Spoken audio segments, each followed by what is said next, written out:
You are about to hear a romantic drama, Two Diamond Bracelets, from Love Story magazine, featuring the love story girl in the role of Catherine Conyer.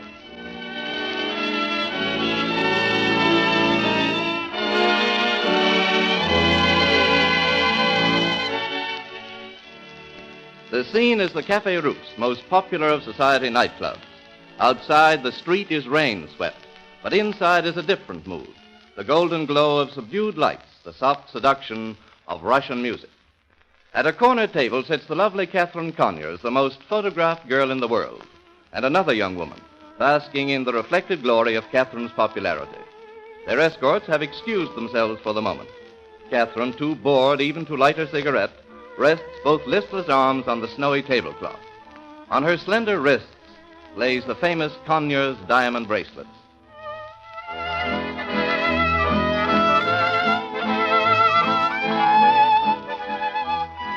Katie Conyers, I don't know how you can sit there so calmly. I'd be scared to death. Scared? For goodness sake, what of?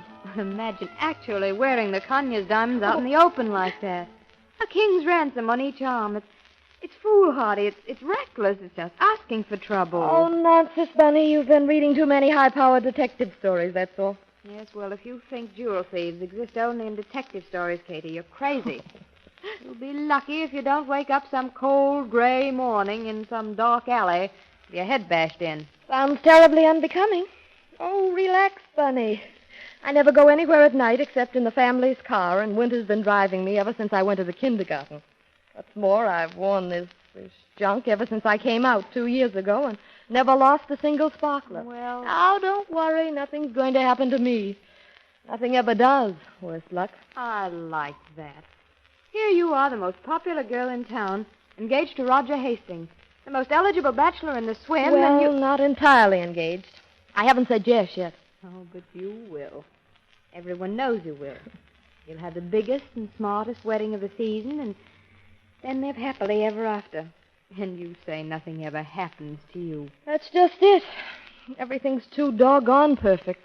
No excitement, no zip, no real emotion. You know what, Bunny? No, what? I'm going home. Tell Roger I'll see him for lunch tomorrow.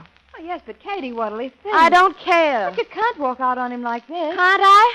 Just watch me. Katie.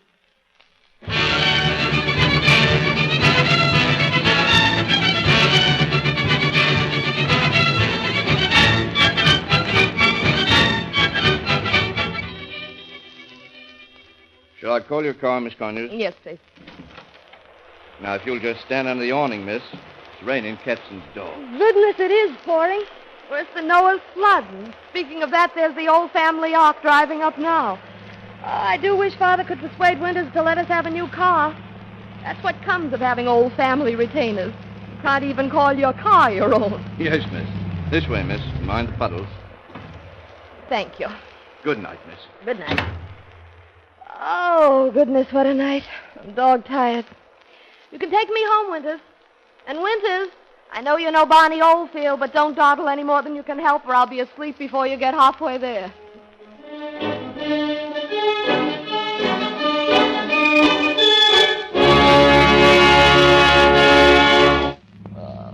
Oh, goodness. I must have dozed off.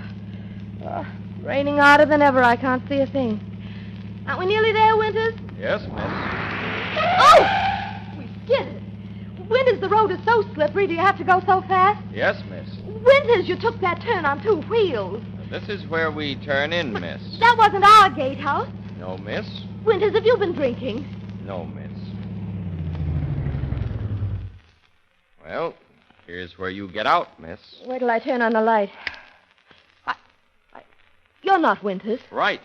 Go to the head of the class. What do you mean by bringing me out here in the middle of the night? You take me right back. I'm sorry, but this is where we spend the night. Oh, so this is kidnapping. You think you'll get a nice fat ransom, I suppose. Well, let me tell you, tomorrow morning the police will be scouring every inch of the state. You haven't a Chinaman's chance of kidnapping me. My father is a very influential man. I'm not particularly interested in your father. I'm not interested in you. What I want are the Conyers bracelets.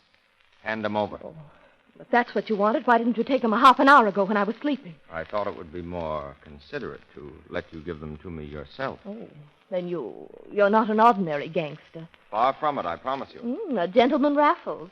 How fascinating. I've always wanted to meet one. Well, you got your wish. Now, suppose you hand over the diamonds. And suppose I refuse? I'll have to come after them. You wouldn't dare. No? Well, don't say I didn't warn you. I'll scream. Go ahead. Pretty good. Pity there's no one to hear you. Don't you touch me. Don't you? Here, Please. here. Hold on a minute. Let's get this straight. I have no intention of hurting you. If I get the diamonds. That's very noble, I'm sure. Never mind the badinage. Just hand over the bracelets. All right. I must. There. Now, will you take me home? No, not tonight. You see that cottage there? It's the guest house on one of the big North Shore estates that happens to be closed up this season. I borrowed it for the night. That's where you sleep. It's really very cozy. I attended to everything, even to making sure that you'd have hot water for your bath. Please, I'd rather go home. I'm sorry to be disobliging, but that doesn't fit in with my plans. Tomorrow I'll drive you partway back to town. Then I'll say goodbye and leave you with a couple of flat tires on a road that's not too deserted. I think you can manage the rest yourself. Yes, but tonight I can't stay here alone with... Well, I mean, you wouldn't... Oh, certainly not. You couldn't be safer if you were cross-eyed, spavined, knock-kneed, and had lost all your teeth. I'm not interested in anything but diamonds. Well, that's not very flattering. Can't help it. Come on, it's late. We've got to get some sleep. Come on, the rain's stopped. Oh, dear, the ground's so muddy, I'll ruin my slippers. Sorry, I've no cloak, so I can't do a Sir Walter Raleigh. No, but you might carry me. Well, you don't seem to be so terrified of me after all. Well, perhaps I'm convinced you're a gentleman first and a crook afterwards. Pretty good judge of character, aren't you? I have to be. A girl in my position has every fortune hunter in the country on a trail from the time she's out of her cradle. Well, your fortune is perfectly safe from me. I prefer to earn my own money. By borrowing other people's cottages and diamonds. That's one way. Now, come on, we're wasting time. Hold on tight. Here we go.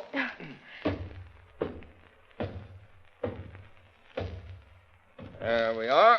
Wait till I unlock the door for you.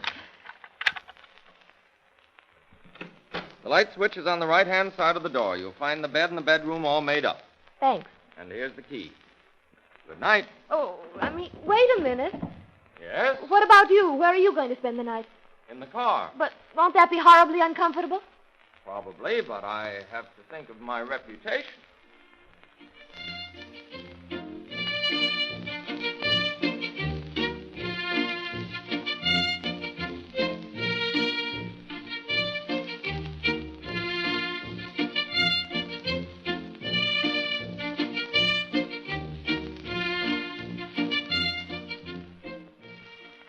Well, I must say, Katie, you gave us a nice scare getting yourself kidnapped by a cutthroat like that. Oh, but, Father, I keep telling you he wasn't half bad. Yeah. There were linen sheets and bath salts and plenty of hot water. So I wasn't a bit uncomfortable. Uncomfortable be blowed.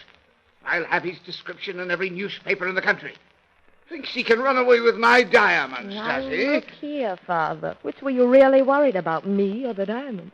Well, you, of course, but you're safely back. Now I'm going to tell the newspaper. Oh, no, you aren't.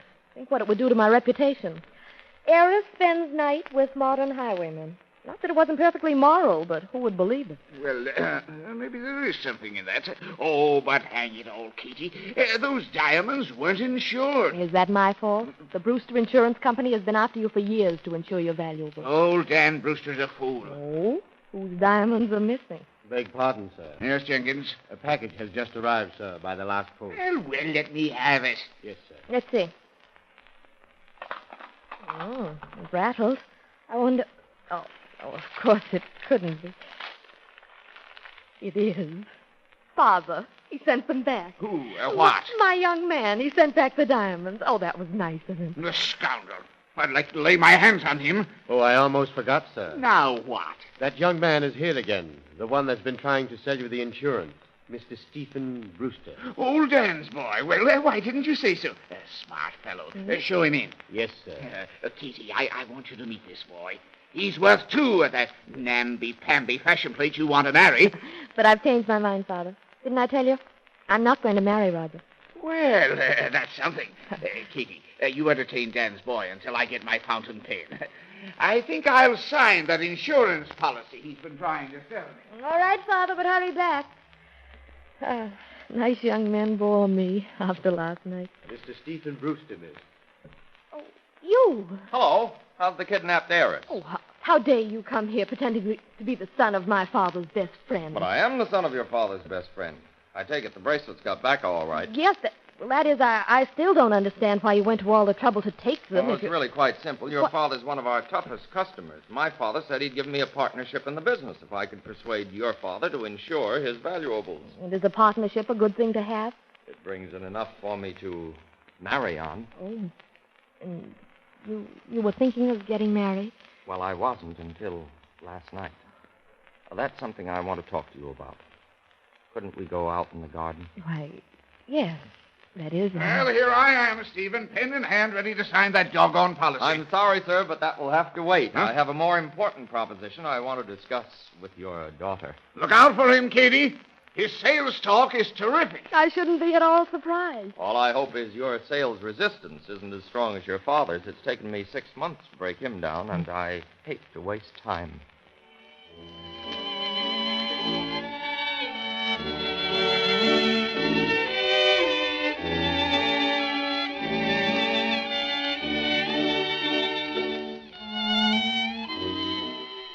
You have been listening to a romance featuring the Love Story Girl and presented with the permission of Street and Smith, publishers of Love Story magazine. Listen for the Love Story Girl in a new romance next week.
Thank you.